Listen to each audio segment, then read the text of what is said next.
Hey everybody, this is the Vikings Chiefs post-game instant reaction. I am your host, Joe Johnson, owner of PurplePTSD.com, VikingsTerritory.com, and PurpleTerritoryRadio.com. Here with Kirby O'Connor, managing editor of PurplePTSD.com, VikingsTerritory.com, and host of About the Labor and Vikings on the Clock. Ugh. All right, thanks for tuning in. All right, we'll Um, see you later in the week. We're gonna go and angrily tweet from our alternate accounts about how much we hate everybody on this team.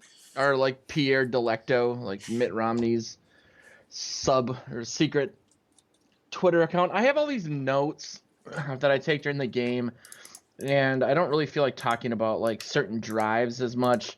I was wondering why Abdullah was getting so much shine in the first half, or why they weren't seemingly playing to Cousins' strengths with offensive play calling, especially in the first half. In regards to they just basically had him standing back in the pocket, which is not peak Cousins. But he stretched the imagination, and I think that was reflected in his first half box score, especially. I mean, I think he was like 9 for 21, sub 50% completions. Sure, Thielen got hurt. That's going to be another whatever the opposite of a silver lining is, a brown lining. Turning off Uh, Twitter. yeah. Sorry, I was reacting to someone saying Matt Moore was the best quarterback on the field today. I'm like, dude, this one wasn't on Cousins. No, Not so there's much. It still is, some but not as much. there's some questionable play calling across the board. I saw people complaining about that as little as I spend on Twitter, especially during games. Vikings Twitter.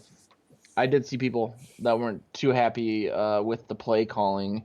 What was your take on Heavy agree. I just don't. yeah. I don't get.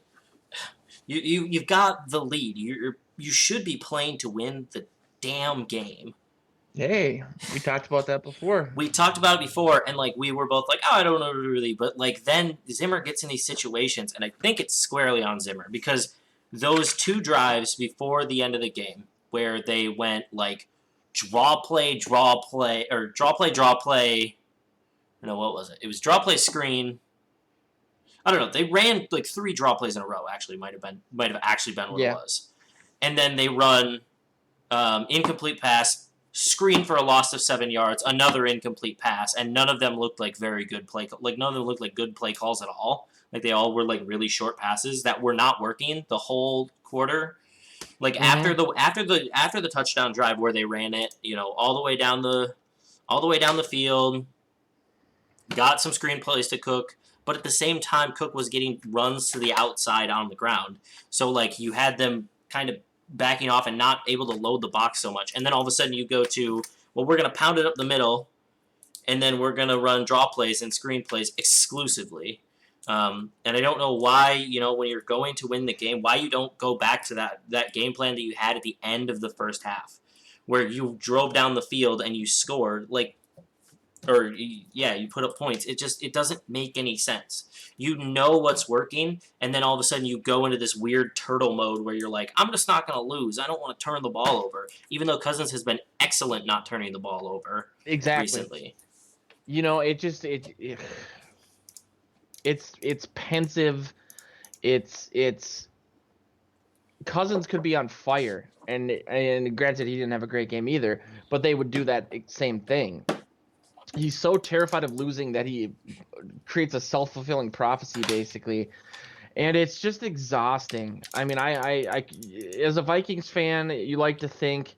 I remember in 2017 the refrain was, "This is the most anti-Vikings team I've ever seen." I said that multiple times because they were overcoming things. They weren't doing the typical Vikings bullshit, and this game was just rife with it. I mean, the extra point miss didn't really end up mattering, but granted, if they would have had to go for it on fourth down Yeah. instead of kicking that could have been a completely different circumstance. Oh, good That's one. infuriating. Good one. Vikings. Uh, Never heard that one before, guys. Wait a minute. Just Vike Queens? I've Vikings? Did never. you just come up with that? You better trademark Whoa. that. I'm gonna go on. Sorry, I'm gonna go on GoDaddy real quick and see if that's available because someone just stumbled onto something The new and greatest witty. insult I've ever heard. No, this was a great And game. I'm not going to say anything bad about the Chiefs because I think they played a hell of a game. Sorry, not to yeah, take over, but like they played a hell of a game. This was just like a very Vikings loss. Like so many things that could have bounced the other way. The fumble on Moore at the end that he the somehow ends up 91 on yard top of, touchdown, which was 91 the yard touchdown, which was the longest in longest Chiefs touchdown history. in their history. I'm so sick of turning on NFL Network and seeing all these like record plays, and it doesn't matter what decade it is. There can be leather helmets. I'm kidding, but there's a lot of '70s stuff. It's always like this record was broken by the Vikings. Yet again, that happened today. Um, that I could have picked up 50 yards on that play. I don't know what There the hell was I happened on don't that play. That hole was huge. They basically Daniil swallowed up our Hunter front seven. Daniil Hunter was on that side. I think he's supposed to be containing, and he's like sucked way in. Okay. Because apparently So the only two defenders we had on the field were Harrison Smith and Anthony Harris. And when, yeah, when you're when he only has to beat the two safeties with that big of a hole, he's not the fastest guy in the world, but you have to have a perfect angle. It's almost impossible. Um, yeah, Cousins missed some easy throws today, but I don't think I still don't think the loss is fully on Cousins. Like he gave us a chance to win. Literally, like the turning point of the game should have been. I mean, first of all, we gave him a 91-yard touchdown, which is never good. Um, but the turn of the game was like when you just like you just you run the ball into your own lineman like 3 times and do it yeah. twice in a row and then give up and you don't play your See, I defense. don't know. Just I in don't that know. instance, going back to what you said about Zimmer, I don't know if we're giving him too much credit by saying he's being cautious. Maybe he's just extremely stubborn and really wants to play a certain type of football that this team can't play. I mean, I at least give Norv Turner credit when he quit. He, basically was an Air Coryell guy. He needed a big tight end, a down the field receiver, and a bruising running back. We didn't have any of those things at the time. So he just said, you know what? I quit. Zimmer seems to keep like using a power jackhammer to try to put the square peg through a round hole. Well, I and it's like he's using that jackhammer to put a square peg through a round hole when there's a round hole like right next to it that has yeah. been like he's been dropping pegs through the whole time. Mm-hmm. Yeah, it's extremely frustrating. I don't even know if I'm mad at DiFilippo anymore. I mean, I thought you were gonna check your notes and say I don't even know if I'm mad at Kirk Cousins anymore. but with Cousins, I mean, I was what did I text you right before that final drive? Like this could be is if Cousins could come through, like how great would that be or something in that regard? And like you said, I don't want to seem like the guy that's always apologizing for Cousins at all. But yeah, that play calling was atrocious. And then they there was 7 minutes left. Somehow they only ran like a minute off the clock and had a 3-and-out. I forget what drive that was. The second to last drive. That wasn't good either because we were up by 3 points at the time. You would have thought you do what the Vikings do well, especially against a Chiefs team that's 30th against the run on defense. I don't know, like what the disconnect I don't know. there was or why things weren't working. I have really hope to God it's not like an elf line solely. A lot of doing instant reaction is actually kind of hard for me because I get so tense You just like during ready games that to. I don't retain them as much as I should. I'm too like fight or flighty, I guess. I mean, Which I is a would really good say, ad for next week, I guess. But yeah, it's just yeah, damn it, it's dude. like, and I don't understand. Well, we were just talking about why did they decide to let Kirk throw so many times? I don't think the problem of like using Kirk Cousins was like I don't think like he was overused. I think the offense just completely was wrongly used. Like instead of using Dalvin Cook on those off tackle zone plays, just like which were working, and then all of a sudden like you take away his big shots, you don't go down the field anymore, and you run Cook right up the middle on draw plays. It just doesn't make any sense what they're trying to do. So like Kirk Cousins wasn't necessarily overused in the game.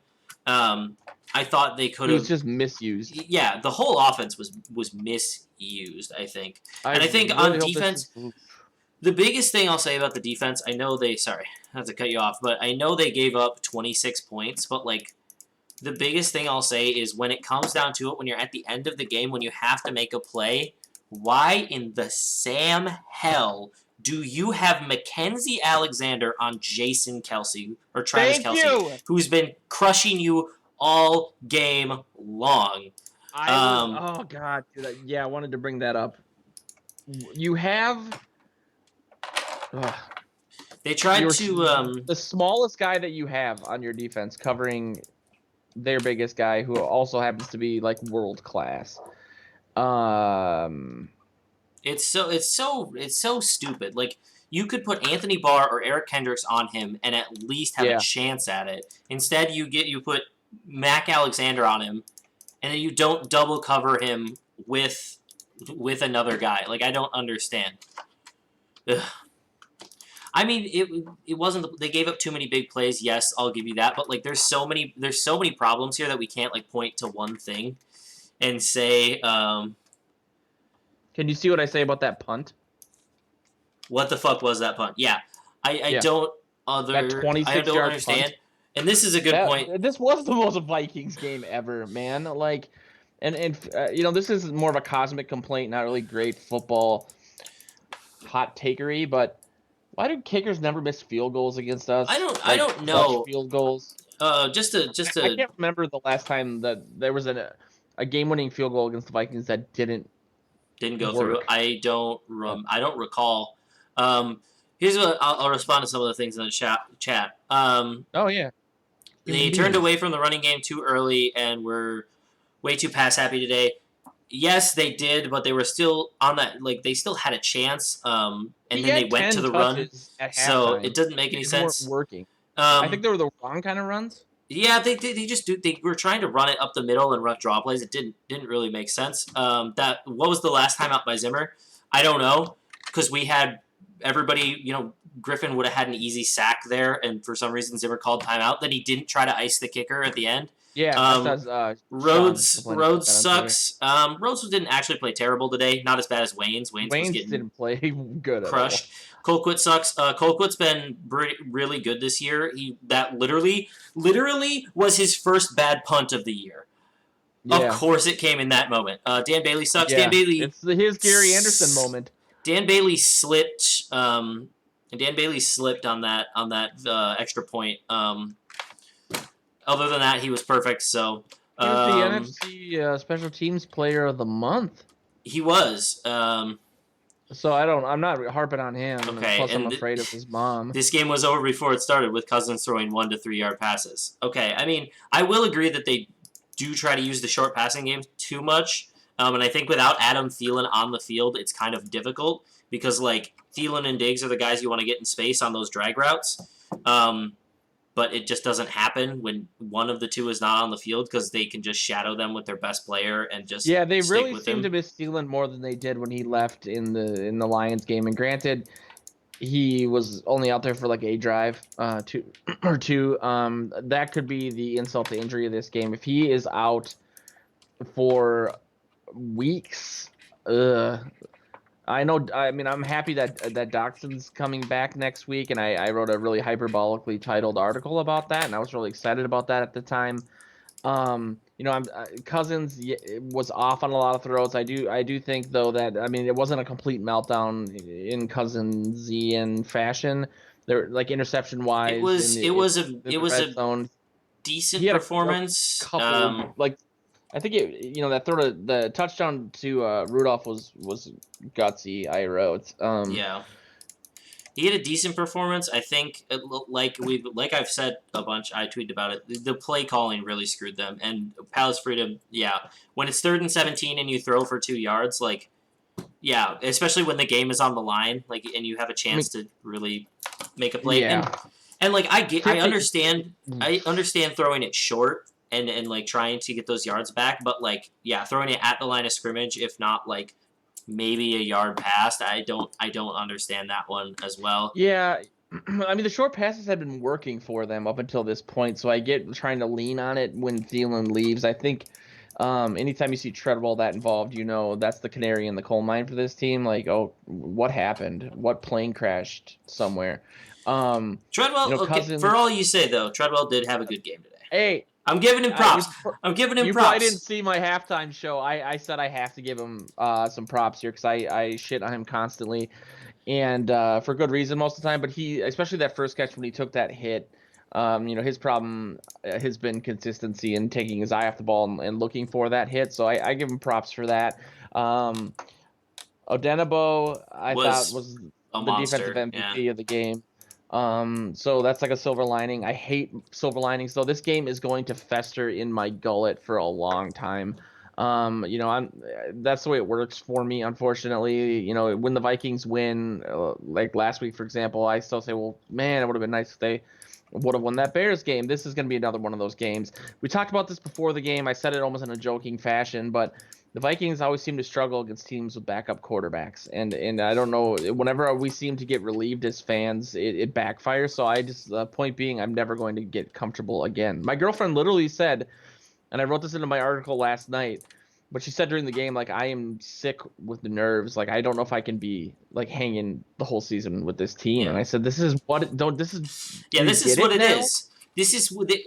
We're all a bunch of masochists here, and we love the pain. We Because do. We're like addicted to it. because why else would we still be here? Why else would we still be doing this? Just to try to keep up with chat. Bench Elfline, dude gave up so many pressures. Yeah, I think it's I'm on genuinely that. time. It's I'm genuinely on that time to train now consider too. giving Dakota Dozier some snaps and maybe even look Samia. at Drew Samia, especially the one where he got railroaded back. I don't know how you don't at least just drop down and try to undercut that guy or something. He just let himself get walked back into Cousins.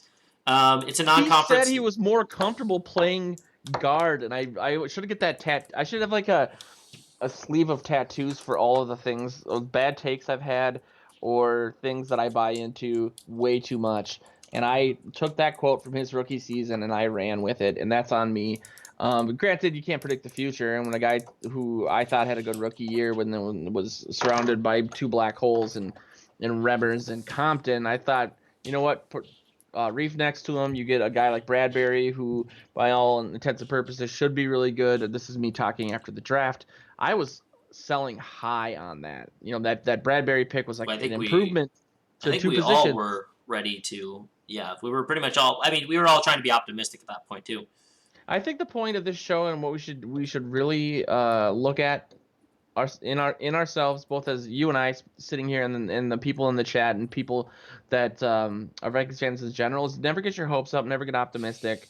I know this is very reactionary, and I'm kidding, because laughter's the best medicine. But they are still 6-3, but it's stuff like this that just shows you that when it comes to winning close games, it's a multifaceted failure. It's not just It's Cousins.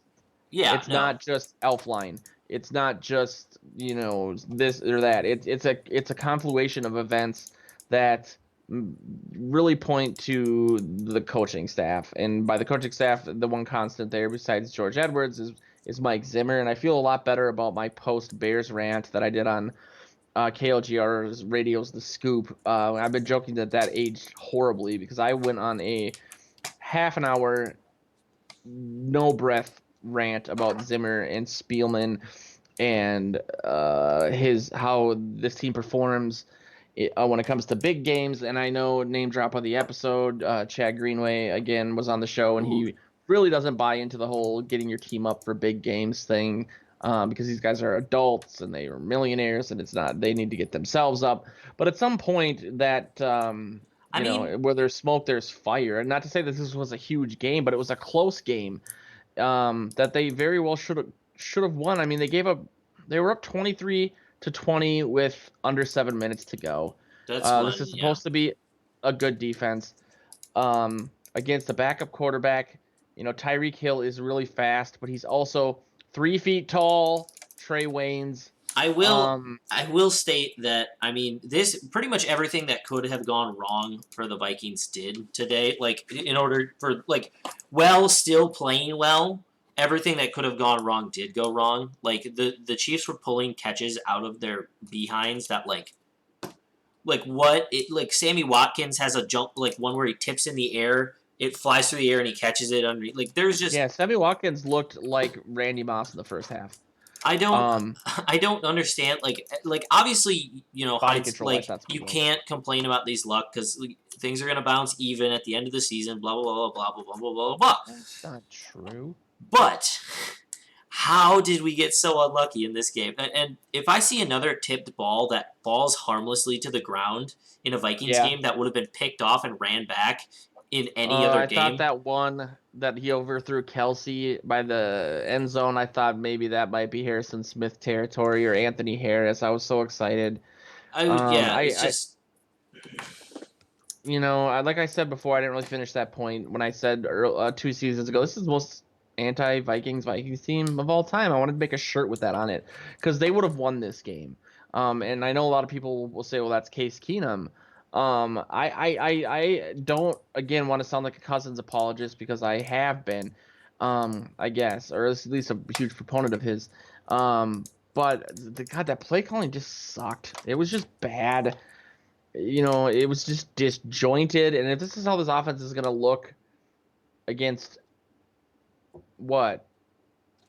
The Chiefs defense, it's not like we were playing the Patriots here. It was just this is the second week in a row. Somehow got 3 touchdowns, but it just was such a This is the second week in a row that we've gone against a terrible defense they've just I think they've shown it worries me that they've shown the blueprint on how to beat the Vikings.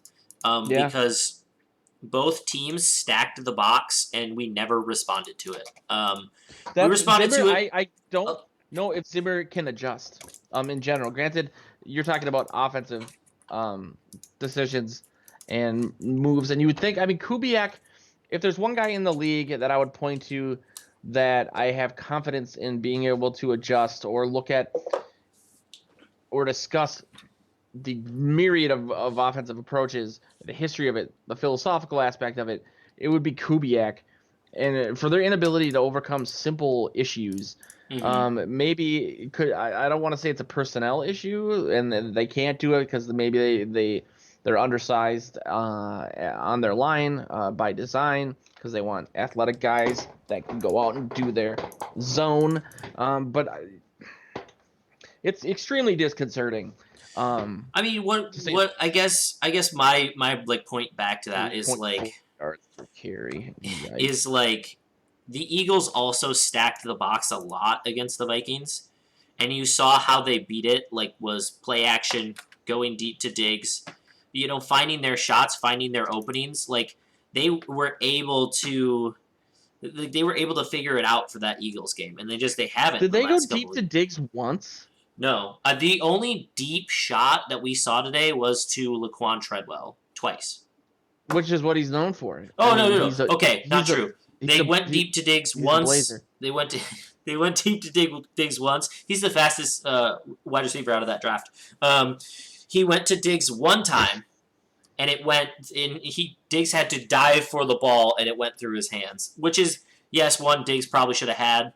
Because he had his hands on it, but that's also an incredibly difficult catch. So, if I had the motivation and or talent, software knowledge, wherewithal, what have you, to create a mashup of like a sports movie where they're in the huddle and they need a deep ball and they say, "Who should we go to?" And they say, "I know the guy that runs a 4.7." I know. Ugh. Let's go to the guy who was cut earlier this year because he can't play with us normally. And that's no. I'm not really trying to knock Laquan Treadwell for like getting back on the team. But that's not what he's well. for. But like, why? I think he would even admit that. He's there to be a contested ball guy and out physical the guy covering him. So I guess we're gonna be really. I just have a bad feeling about Thielen. Thank Yep. God that Doxson's back, but he's not a complete receiver. That's why he's not in Washington anymore. He's a down the field guy. He'd be a good guy to throw that ball to. Not the fastest guy in the world. I think he's about a tenth of a second slower than Diggs and Thielen, but he is larger, 6'2". He's got good ups and he's got good body control. He's everything. He's like a down the field version of what they wanted Treadwell to be. Hmm. Um, so yeah, I don't know, man. This really puts a bad taste in my mouth. I think we've seen the ups and downs of Cousins, so like Right. it is what it is. But this was the first time this season where, I kept thinking of the articles this week about Stefanski being the new up and coming offensive minded coach, that he's going to get a head coaching opportunity somewhere next year, assuming things continued on the same You know trajectory what? as they had I past month. hope. I kind of hope he does. You know what? Depending on the rest of the season. If we play very well on offense the rest of the season, we have a chance at playing for something. I would like to keep Stefanski for the continuity. But if we don't play great, play mediocre, whatever, have to go through and I'm not going to say the R word, but if we have to start on an R word, but if that happens, I hope he goes somewhere else and we can see what happens there. Because John DeFilippo was supposed to be an up-and-coming offensive-minded talent, wasn't he? Yeah, and now he's dead. Um, Literally. yeah, I also am really stuck in my head thinking about, am I happy or okay with this Am I Vikings happy? defense giving up? Am I happy? What am I doing? Um, If we am if we I am seriously I took okay if we with the seriously just took a very sobering look at the Vikings and asked ourselves, if we happy, are we happy, and what are we doing? There would be no more websites. We would just delete them and we'd leave. move into the woods? Yeah. No, yeah, you're not wrong. Because I was thinking, am I okay with how the defense played today, giving up 26 points? Granted, the Packers gave up 21 against Matt Moore last week. He had another week to get more comfortable, but they were missing two of their offensive linemen. Man, how are we not just eating Matt Moore for lunch? You had the Stephen Weatherly play that was so exciting because it's like, man, it knocked him out of field goal range. Then they gave up 17 I yards. Gah, I will 17 say yards, and this is a championship defense. Are you kidding me? I And I will knew that was going say to happen. I think the Chiefs were keeping extra blockers in on a lot of pass plays to protect more. Um, but the response to that is, then why the heck weren't you double covering Tyreek Hill or double covering Travis Kelce? Why are you not putting more coverage on these guys when you have the ability to, if they're going to keep in the extra guys? Because they were. Yep. There was a lot of times where they were keeping in an extra receiver or tight end or even two sometimes. Actually, on the big Tyreek Hill 40-yard play, two guys who are normally out on patterns stayed in to block there. So I don't know why. I don't know why. Yeah, I don't want to get too, again, hyperbolic or down about a loss because they're going to lose. They lost by a last second field goal. Some people are calling it heartbreaking or gut wrenching. I would call it that, but not for those reasons. I don't see what we talked about before the show, which is the intensity or the gutsiness. Sure, I liked some of the play calling. I liked them going for it on 4th and 1 in the red zone. Again, if that hadn't worked, maybe I wouldn't be saying that. But I also liked the Harrison Smith blitz that they dialed up. That, again, if that hadn't worked, maybe not. But um, I just don't see the this defense is not this all-encompassing, smothering, elite level defense that we're being told it is on a consistent level. Even when they've been, historically good on 3rd down, for example, they would shit the bed in bigger games. And they're nowhere near that level at this point.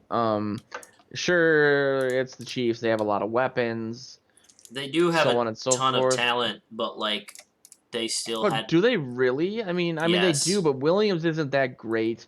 Hill is good and Kelsey are good, okay? But I have Williams on my what fantasy team. He puts up numbers. I'm does just he? I thought he saying. was Yeah, I no, thought Williams puts up I thought they numbers. said I thought they said that he had 30 yards last week. I mean, Um he has his off days, but he can put up numbers. I'm not trying to take anything away from Kansas City. I think Kansas City's a hell of a good team. But I It's think a just lot of that that you is also have Mahomes too. Matt Moore as your quarterback, so I don't know Like, why. Well, and a lot of it is Andy Reid, obviously, because like Zimmer once again got outcoached by Andy Reid. Like as yeah. much as Well, as see, I much have as Williams. See, execution wasn't there. Sorry, you I go. well, I have Williams on our defunct dynasty league. First week, 15 points, then 7.1, then he was out for 2 games, then 5.3, 8.5, 1.6, 9, and 19. So it's not. I just mean he's not like He's not some upper consistent, echelon running back. Um, but yeah, I get Tyreek Hill as a burner, but he's also not very big, and that's why you have these supposed large and physical corners that are both over 6'1", and I get that they have talent. I'm just saying I don't see the talent that we've spent the better part of a decade using first round picks on in lieu of an offensive line for most of that time, doing things that today that showed me any flash of that. Like I just felt like you know what I mean? Like it didn't well, feel like there were flashes, I guess, of like Odenabo, like I said, and that Stephen Weatherly play. But yeah, between that, it was they didn't seem to have that intensity or it that fight. was. They were giving up way too many yards. Yeah, I mean Um, it's that same thing that we've been seeing like this whole time is like Zimmer likes to play weirdly between the 20s. He likes to play like the weakest defense ever. Um, and what is then the benefit of? I don't. You control the clock, maybe. Good question. But the thing is, like, not only did that happen where like we played really kind of weak for most of the game as far as like not being super aggressive, but then also you gave up a 91-yard touchdown and a 40-yard strike. Like And that you was can't their have thing both last season. things. They kept like being really good, and then they'd give up one long run per game. I think the reason I know obviously when we're talking about the between the 20s, we're not saying he's actively trying to play soft defense. I know that's not what you meant, but that's what he's doing. I think No. he's just too cautious. I think he's afraid Yeah. of rolling the That's yeah. dice and getting beat. And I also think while he's cautious, he's overconfident. In these guys is playing a base defense without a blitz being good enough to overcome certain situations. And because of that, when like you said, you have a running back chipping or tight ends helping out, and you're not getting additional pressure, people aren't going to beat that. So then it falls onto the secondary to do it. The secondary right now is not playing well. At least the corners aren't, and so you end up with repeated lapses where they're picking up yard Mm-hmm. after yard, like Keenum was doing, like we joked about before the game. It was like I They didn't say this before the game, but I said this after that game. It was like watching the late '90s Vikings defense going into prevent, except for there's still 13 minutes left in the first quarter. So why yeah. are we trying to run? They It's they like like we're to they like to give up like they like to give up the underneath stuff with like which like yeah.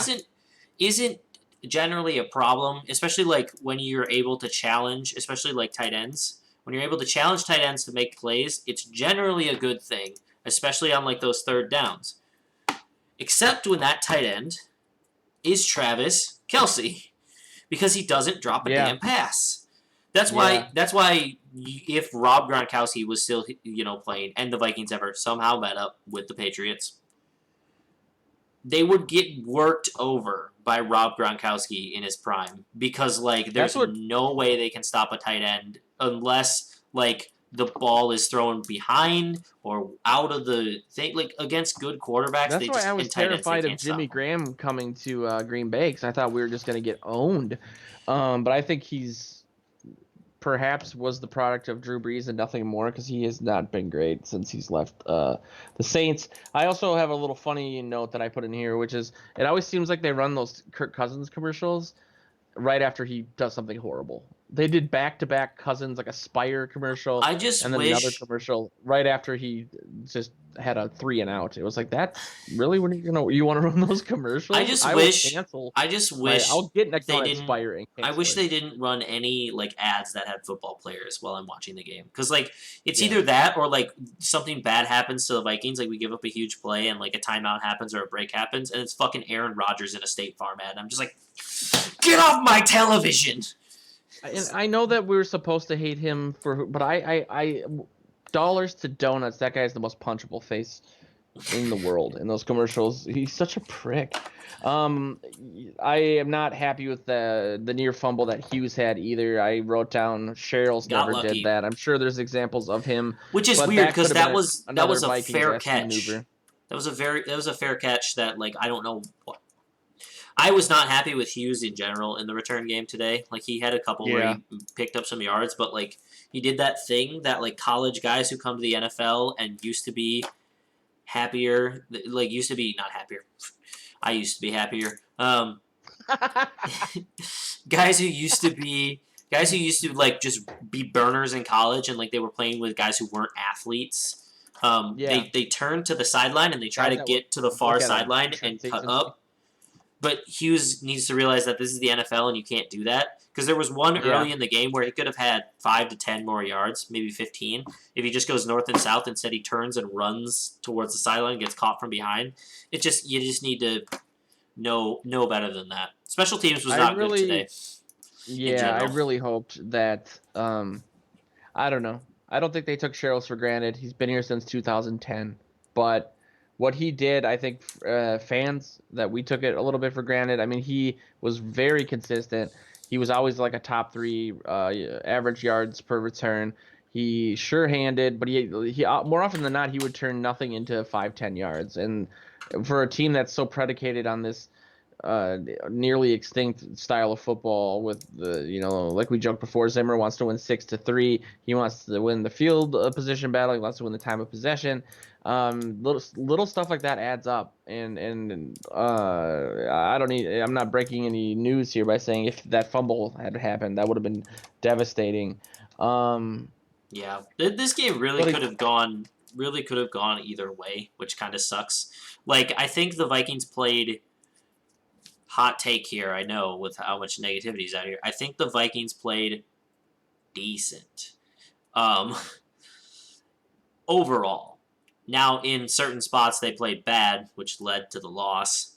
But like I think overall it well, was a should we expect better than that by now? oh yeah no That's totally kind of my gripe. I mean, totally. yeah, I don't think But they like completely shit the bed. I just am like this mediocrity is kind of bothering me. yeah, what I'm saying is like what I'm saying is like there's a lot of people who are ready to like call for the end of the world, especially after like the first quarter. Like that tends to be like the most time that I see people talking I about. always know it's on the live chat that it's almost the end of the first quarter because someone's calling for Zimmer and Spielman to get fired.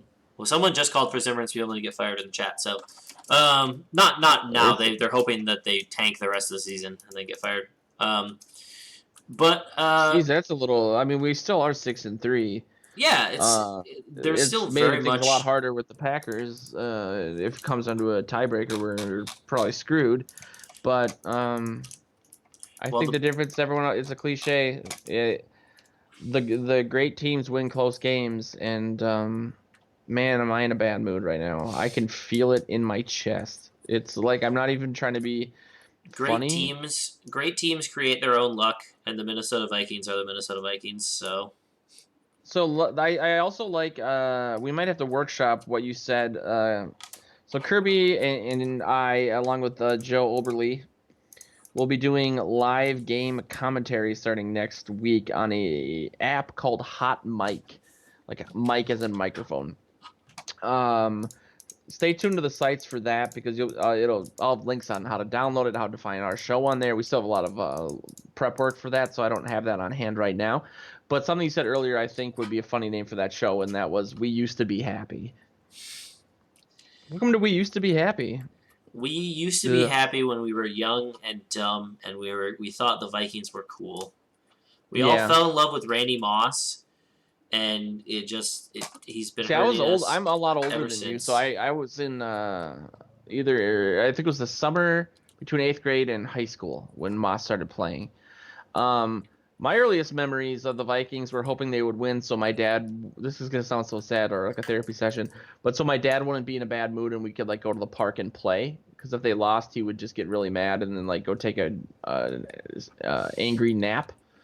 75% of Minnesota fans just like looked around because they thought you were talking about them. It's totally like the way things are. I mean, I don't have kids yet, but my cats are totally avoiding me, which is probably good for their life expectancy. But do we have any fan questions or comments or any Um, more? Rather, there's a I lot of appreciate the everyone. there's a lot of the same stuff. Yeah, we really appreciate all the comments, like Joe was saying. Sorry, I cut you off again. Um, I'll kill you. didn't do it. Um, Yeah, this was the third winnable game this year when Cousins the offense had multiple opportunities to change the game and win it. Yeah, I mean, I would call it the second really winnable game. We should have had Green Bay and we should have had this one. Chicago was a very, very bad game.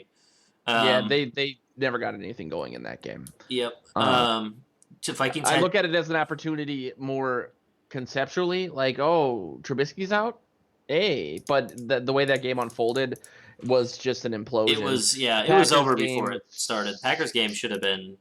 We came they back started and awful, but yeah, they dominated what 3.5 quarters 3.5 of that. quarters. No, well, Well, two and a okay. half, 2 and 3 quarters, because they scored a touchdown to begin the second quarter, and then after that it Uh-huh. was over. So however you want to, Yeah.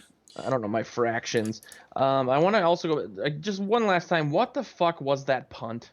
The punt from Colquitt, I have no idea. Probably just mishit it really bad. That was his first bad one of the year. I'll have to ask Sean Borman how he feels about that one because that was his I have first. to. I should reach out to Cluey. Name drop. There it Um, is. I always got to get that in there. I know two former Vikings players, well, three, in Tommy Kramer, and I bring them up every episode. At least I'm not doing like when Brandon Lang was on the show, how he ended it. Let me tell you, when Matthew McConaughey calls you, you answer. I'm gonna start doing stuff like that. I just want people to like There's just me. there's a couple things here still. That Oh, we missed have a extra pretty point decent audience. by Bailey. Yeah, that really changed things, especially with like Kansas City instead of having to go for a touchdown, had to go for a field goal at the like we're able to Yeah, go for a field goal at the end. That was huge. He just they would slipped have on had the to go for turf. it on fourth, I think. Yeah, But yeah, he did he slipped on the slip? turf. Yep, you could see his plant leg slips ever so slightly, and so it missed his angle came off, which like is so Vikings again. Like it's such a bad luck, like little tiny like thing. Um, why aren't we blitzing with Barr more? I think just because Zimmer likes to drop him in coverage a lot. I don't. I would like to see Barr blitz more. I would like to see more blitzing in general. That's a little more exotic because right now it seems like they're just putting a guy up the middle. Like, and the ones that are exotic work, like running I agree Harrison with you. Smith and Yeah, J. Ron Curse at and the same especially time. when you're regardless of what Kansas City is doing, which is easy for me to say, but it's obviously very important when it comes to calling plays. Uh, Outside of a few flashes, the front four weren't really getting a whole lot of pressure. Yeah. So, I saw a stat from Luke Braun, who I used to do a podcast with. He hosts Locked On Vikings. Um, I think it was some point last year that they were at least rushing Barr 25% of the time, or like 22.5% of the time. So like one in every 4 to 5 plays. I forget what game now it was, but earlier in the season he was just killing it in the backfield, and I felt like, man, Barr's like it's like a Khalil Mackian game for him. Yeah, I would love to see more of that. Yeah. I just don't think that these guys right now are doing, especially with, I know Zimmer's defenders. They all basically say the same thing. They've played together for a really long time, so they trust one another. So they all stick to their own assignment, and they don't have to worry that, well, if I stick to my assignment, maybe I'll get beat underneath by somebody else because I don't trust If you my have, linebacker or my if you, safety. if you've all been together so much and you trust each other with your assignments, why is there so many miscommunications? Yeah. Well, I think That's that chain it works in theory when things are perfect, but Rhodes is getting beat and Waynes is getting beat, and you see that with the touchdown on Waynes. The Harrison Smith never had a chance to get yeah. over there, He but sucked in on now he the underneath route. and What? so that starts to screw things up, and then it just kind of emanates from there. I don't know how you fix that at this point. I am losing faith rapidly, and there's no bigger indictment, I think, defensively on Zimmer than for the problem to be stemming from the secondary, because that's his baby. He's had carte blanche to draft three first. Well, he had a first round pick in Rhodes when he got here. Spent two more on Hughes and Waynes, and then you have a second round pick in Mackenzie Alexander, and this is the result. This is the peak of it when you spend so much money that you have no cap space. We And really. he's hit on a lot of these players. They're not busts, but it's the execution and the result is just seems to be getting worse I or wonder. just Yeah, I plateauing wonder. it I wonder a little like above mediocre. I wonder about it because like I can't like I know Andy Reid is a very very good head coach, but like how did he And one how hell of a walrus.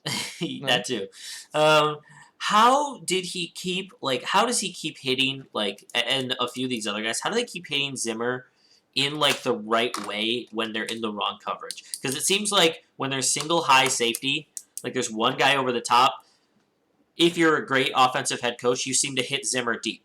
If they're playing all back to prevent that, like if they're playing 2 deep or 3 deep to prevent that, you hit him up the middle, like underneath the linebackers with a tight end or a running back. Like I don't understand how like And these guys are the so. worst part about that is, again, the way Chad explained.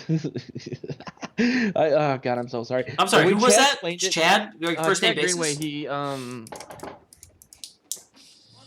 owner of Great Duck Vodka, glug. I need a funnel. He said that movies and common knowledge about like the chess game during the week of planning. Essentially, the defense just waits to see what the offense is doing and then reacts to that, and then the offense can audible. But they have more than enough time to see what's going on. The problem is, and I've said this a million times, if you see Zimmer when the Vikings have the ball, his headset's like this.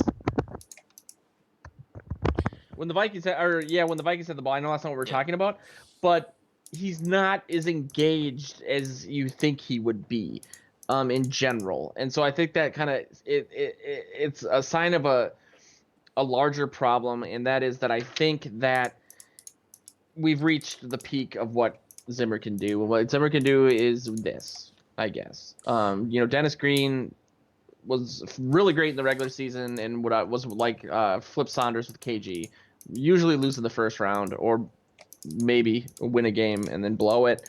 The same thing for Bud Grant, and I think we're seeing from Zimmer. Um, Maybe that some of the better coaches, offensive minded coaches, Andy Reid, Doug Peterson, um, McVay, they understand what Zimmer's scheme is and they know how to exploit it, and it doesn't really matter. And I think Zimmer's either too stubborn to admit that something's wrong, or he's kind of stuck with what he has because they don't have any money. He's developed these players over the course of multiple years to perfect this system, and it's just not. It's good, but it's not great. Some coaches just can't do it. Maybe that's the case. I mean, I would be all for, and this would never happen, but keeping Zimmer or George Edwards and then promoting somebody like Kubiak to head coach. Maybe get somebody in there that is a little more offensive minded that can take advantage of some of this stuff on offense, because I'm just I don't know. A lot of my enthusiasm for the play calling and using Cousins the right way it went out the window today. I don't know why they were seemingly happy, especially in the first half, with him just standing in the pocket, getting happy feet like he's known to do. Roll him out more, do more play actions, do something to break up that 8 in the middle. Go deep. They didn't go deep hardly at all. I mean, even if it doesn't work, it at least makes them play a little more honest. It just felt like they really missed Thielen. And now that I'm looking back at last week, I feel like maybe they missed him there as well, because that was quite the game too, despite Cousins' efficiency. Granted, last week we did have a lot of holding penalties, which didn't carry over to today. But I'm a little tired of how long some of these reviews are taking. And then you have all these booth reviews now within 2 minutes of extra points. And it's like, God, this I last don't 2 minutes, it's like NCAA basketball in March Madness with fouls and free throws. It takes 20 minutes. I don't understand. I really wish we hadn't hit on this. I don't understand Like, I don't understand the pass interference calls at all. Like, because obviously the one Calls on or Treadwell, the like penalties? the whole overturning of it, mostly. Oh yeah. Because that one on Sammy Watkins is the same exact thing. Is the same exact thing that like we were called for earlier in the year at Green Bay that negated a Diggs touchdown. And then luckily they got it right with the Treadwell one where he very obviously was not interfering with him. He just let his man go, and the guy was looking at Cook. But like I don't understand. I guess I just don't get why they let that be reviewed at all. Like because like I know it would have gone against us in this situation, but like why the if you're not going to overturn and like the Treadwell one is the most obvious one that I've seen overturned, but like Yeah. why the hell did the Watkins one not get overturned? Because he did the same thing that happened to Diggs in Green Bay. Trying to come off of that and trying to be somewhat positive and talk you back from the ledge of like Yeah, I'm already this free season falling, man. being over. I got no net. Um, I think there is a possibility that we've seen the top of Zimmer, like his coaching. But I think that just means that like he needs to let his offensive coordinators handle the offense and get back to the defense. Because like I think what happened today and what has happened against Washington, what happened against Chicago, is like they get Zimmer gets in the ear of these guys like whatever time of the game, and it's just like, hey, run the football, hey, run the football, hey, run the Yeah. football, and it's like Remember what we talked about? just let them operate. He's And sending pictures to Stefanski's phone like a picture text of just DeFilippo's a picture. Like run but the damn ball, man. Yeah, again, and it's it's a not 3-point loss on the road at a really hospitable place. They are a talented team, but I'm just not seeing things that would indicate that maybe they aren't just a good team that beats bad teams, but when it comes to playing teams at their level or above, uh, for a multitude of reasons, things just don't seem to go our way. It's luck, it's play calling, it's Cousins, it's the defensive intensity, it's whoever built the first Viking stadium on an Indian burial ground.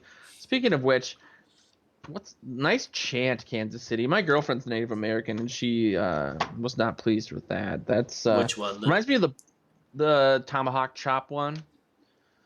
I mean, Oh, well. any professional team that is named after like a group is gonna be offensive, especially like at least a minority group, because Vikings isn't Yeah, really that offensive, even though Vikings are terrible like people throughout history who raped and yeah. pillaged, but like especially Native American like teams are all like the most stereotypical like shit, and you look at their fans, they're all white people like doing this. Yeah, I don't. wearing headdresses. I And feel a certain way about